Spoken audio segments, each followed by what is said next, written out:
I don't know ba't naghahang yung laptop ko ngayon pero di siya nakikisama. Ewan ko ba't ako hinihingal. Hey guys, what's up? This is Geronimo and thank you for watching this video. As you can see sa title natin, meron tayong challenge for today and gagawa tayo ng thumbnail sa YouTube using Canva within 5 minutes. Pag clinic ko to, wala na atrasan. So let's start our video right now. Okay, 5 minutes. So right now, nasa Canva na tayo at meron ng YouTube thumbnail. So first thing na kailangan nyo gawin kapag gagawa kayo ng thumbnail is tignan or mag-research kung ano ba yung mga itsura ng mga kapares nyong video. So right now, meron tayong tab here na nakalagay kung ano yung mga sample na thumbnail nila using Canva. So meron na akong nasa isip ko paano gagawin. Pag pumunta kayo ng Canva, meron mga templates na dyan, but right now, ang challenge natin is from scratch. Sana makisama din yung internet connection natin. And ewan ko ba't ako hinihingal. Ala, kinakabahan na. Pero let's try to make it, guys. So, meron dito mga frames yung Canva na pwede nyong gamitin. So, nag-prepare na ako, guys, ng ating gagamiting photo, syempre. Since challenge ito, bawal tayong matagal kumilos at kailangan nating malaman agad kung ano yung gagawin natin. So, anong oras na? Oh, my, 3 minutes. Okay, background. Abstract lines. Photos. Graphics. So, photos. Nope. Gradient. Pwede to. Okay. So, kagandahan nito sa Canva is yung mga shortcuts niya is katulad lang din sa Photoshop. Halos lahat. So, pwede nyong madala yung mga alam nyong shortcuts from Photoshop. Okay guys. Hindi naman tayo natataranta. Hindi naman halata sa akin na natataranta tayo. Okay, let's pick some font. Okay, let's try. Nope. Yes. Let's try Quicksand. And I think Quicksand. So we have just 2 minutes, 5 minutes, challenge, and so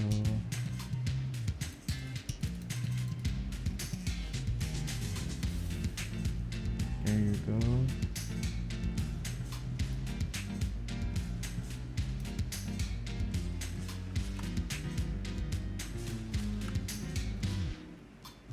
I don't know ba't naghahang yung laptop ko ngayon pero di siya nakikisama.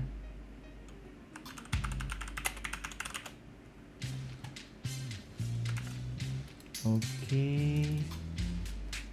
40. 35. So meron na lang tayong less than 2 minutes, guys, no?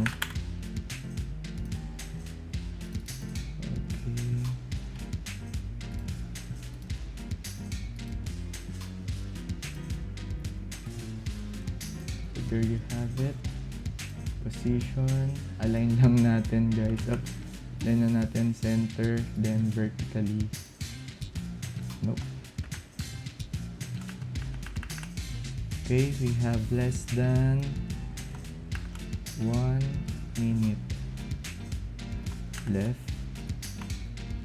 So, ayaw makisama ng ating there you have it. Okay. So, naghahang na po ang ating laptop. And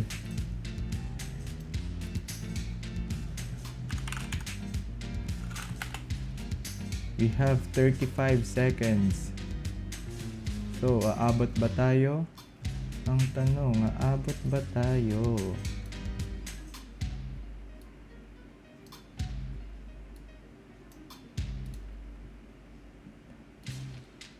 $20. Aabot.